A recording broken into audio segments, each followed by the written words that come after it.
What's up guys? So katay kami ng manok guys.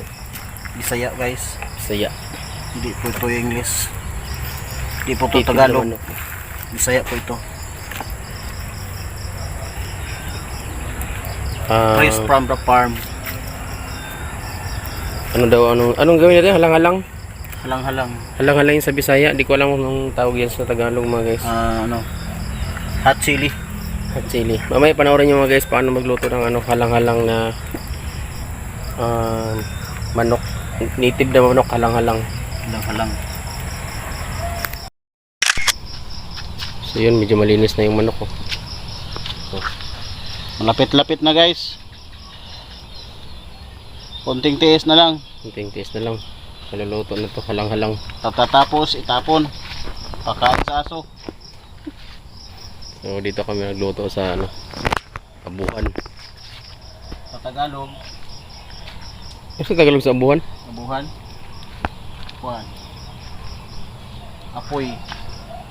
Apoy sa Yuta. Apoy sa yuta.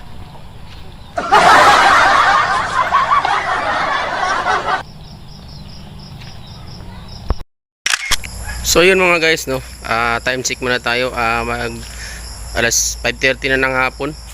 So pakita ko lang sa yung view ng probinsya dito sa Agusan del Sur, kung saan ako lumaki no. So yung part na to mga Newgan to, pero hindi yan sa amin.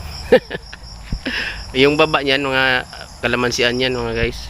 So yan, doon yung kalsada papuntang highway yan, sa highway mismo dyan.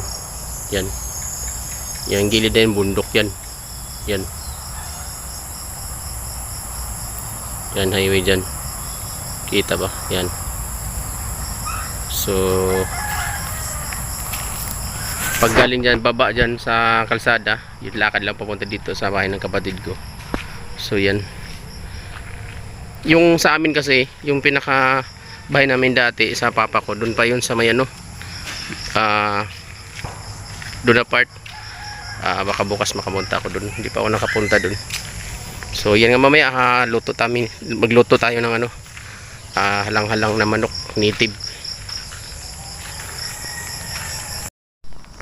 So yun mga guys no, bali hinihiwa na natin yung native na manok. Gawin nating halang-halang kung sa Bisaya mga guys. Kumbaga ang pinaka ingredients nito tinatawag na halang-halang, sili ang nagdadala.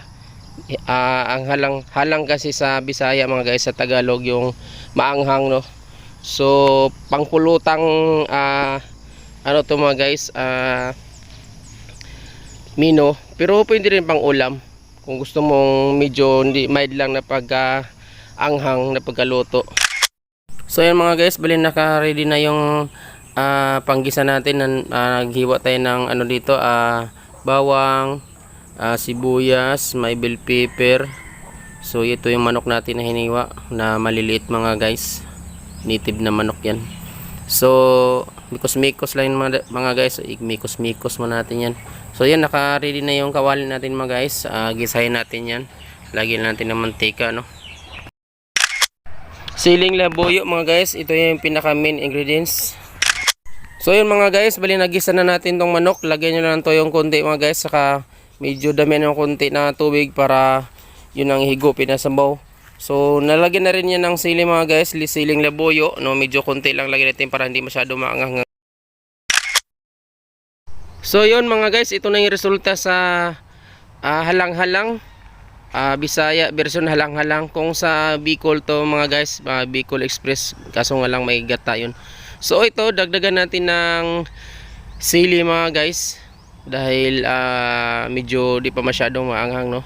So depende naman sa inyo mga guys kung kung dagdagan yung sili o konti lang, basta depende sa nyo.